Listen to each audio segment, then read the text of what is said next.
I would love to be an inspirational speaker. I would love to bring my wisdom, my courage, my struggles, everything to the schools, to anybody that will listen.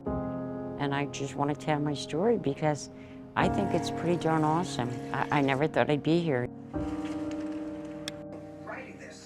My name's Deb, and I'm a recovering alcoholic. I drank and drank for 25 years. Growing up, my mother was always out drinking or working. She was a single parent. When she would go to work, Eddie and I would go clean our roller skates. And he's like, Deb, I did this and it gets you high. It gives you a 30-second high. You want to try it? When I think back, I know I was addicted at the age 12 or 13. I started out with drugs when I was younger. I liked the feeling that it gave me. I liked the freedom. I could be myself.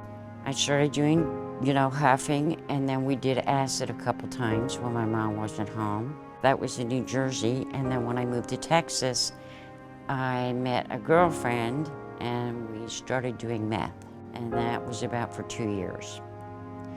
And then after that, people were like, Deb, this really isn't good. You're falling apart. You're not, you need to calm down. So then that's when I started drinking, and that's what I stayed with. I kept it a secret, one of my secrets. I lived away from home. Nobody knew anything. My father lived in Texas, and most of my family lived in New Jersey, and they had no clue how bad I got. No clue. I was a functioning alcoholic, believe it or not. I could work, I kept a job, but I kept a six-pack in my car too, because I know I wanted that one when I got off work. And in my 30s is when I realized that enough is enough, and I got sick and tired of being sick and tired.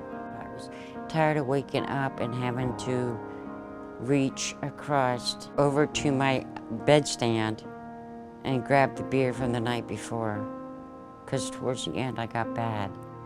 I had to drink constantly.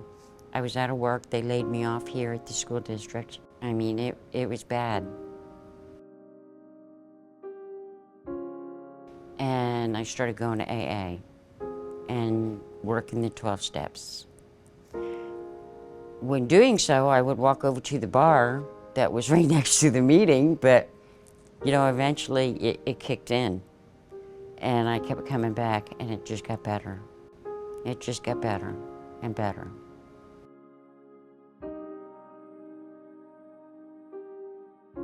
The last time I got into AA, I got honest with my doctor after the meeting. And I said, I'm an alcoholic and I need help.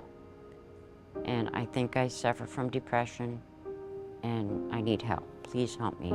She said, the first thing we do, Debbie, you have to wait a year. When you're sober a year, you come back. And if you still feel the same way you do now, then I'll go ahead and put you on depression medicine.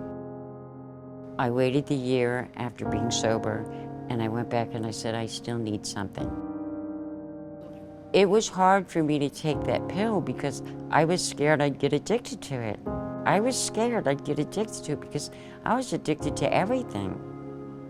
People, places, things, situations, men. I mean, I was addicted to everything.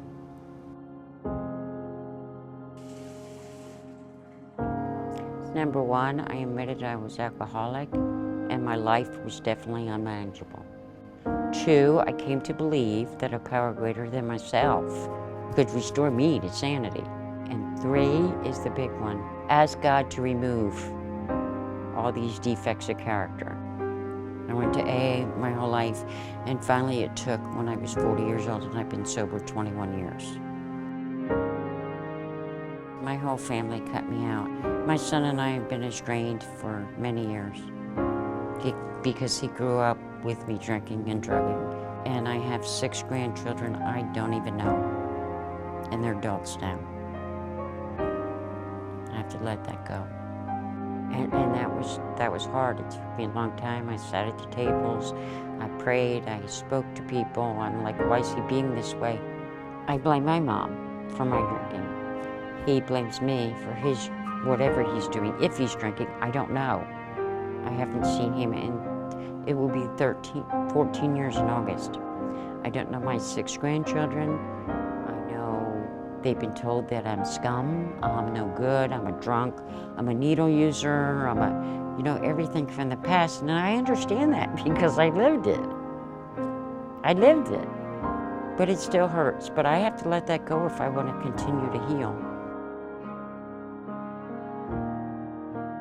Talk to a counselor if you're having issues with a parent, yourself, anybody. Talk to a counselor, talk to your mom and dad. Be honest with your mom and dad if you can.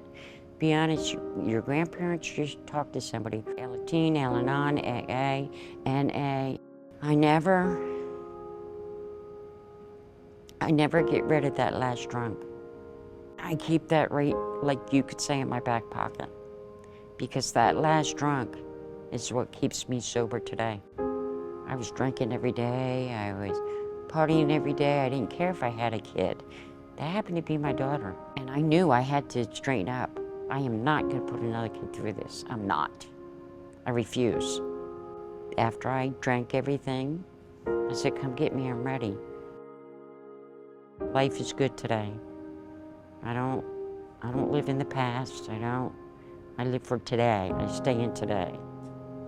And that's what AA did for me, day by day. I live day by day and do the next right thing the best I can. But I know I'm blessed today.